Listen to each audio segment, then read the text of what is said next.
Okay, remember that they're changing my voice. A key part of Western culture is provocation and gaslighting and playing stupid, trying to throw people off so that the governing class can feign superiority, cultural, genetic, you name it. It is to their extreme shame. Very few people ever believe it. It's part of the reason why people say the saying that you're not fooling anyone but yourself. And that's aimed right at the governing class first and foremost, because when you think about it, they're the types of people who would piss people off by their actions more than everybody else. So it's a mistake not to understand that. So when we look at Prince Harry, he really embodies what it means to fail life's test. No offense to anybody, but I'm just trying to describe the differences between him and me, and the idea of him and the idea of me. Okay, so he's this privileged person. He seems less obnoxious than his brother William, okay? But he seems more childish in some ways, but they're both very childish seeming.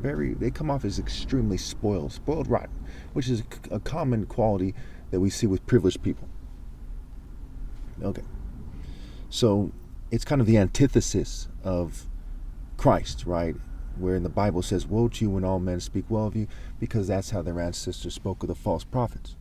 And you see that this person, even though not everyone's speaking well of him, he's famous, a lot of people are kissing his ass, and he's trying to force people, people in the governing class in general, the social engineers, they're trying to force people to praise these celebrities, to choose one or another, etc. And also at times to choose people who are local, who are in their cults, people whose cultural values line up with the despicable values of the governing class. So whenever we see somebody who's defined as a royalty in Western culture, it is to their extreme shame, because it's like saying the Prince of Darkness.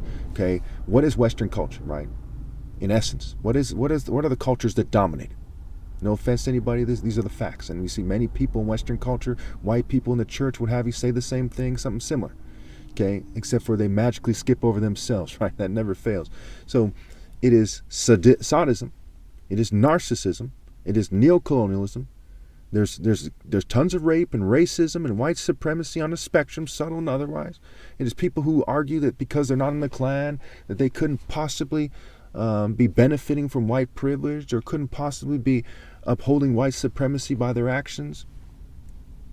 It is blaming communists for all the problems in America, blaming globalists, blaming immigrants, okay? And if you're controlled opposition, it's doing things in a way that allows the opposition to continue to blame them. As far as the game goes, but not truly effectively, but they blame them in a way that allows for people to play stupid and join them in their stupid game. And so we see that when we see a Harry or a William or Queen Elizabeth or Princess Diana, we see like the central core idea of Western culture being represented in them. So only an idiot would think that they're divine. Only an idiot would think that they're truly royalty, right? Loyalty to God is royalty. They're not loyal to God. Did they scramble and obey God through me? Did they use their fame to say, hey, Christ is back? No. So we see this extreme anti-Christ idea embodied by them.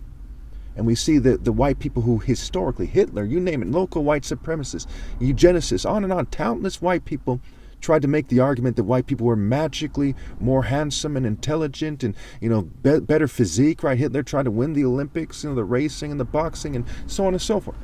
And the Germans that year won a lot of winter sports and sports that a lot of people from minority nations, if you will, more indigenous peoples, right? Instead of, more psychological construct, Roman psychological construct people, right? That they're less likely to do. People from hotter climates, right? We once made a movie about Jamaica having a bobsled team. So it should be very obvious to you, okay, that I am superior to Harry in every shape and form.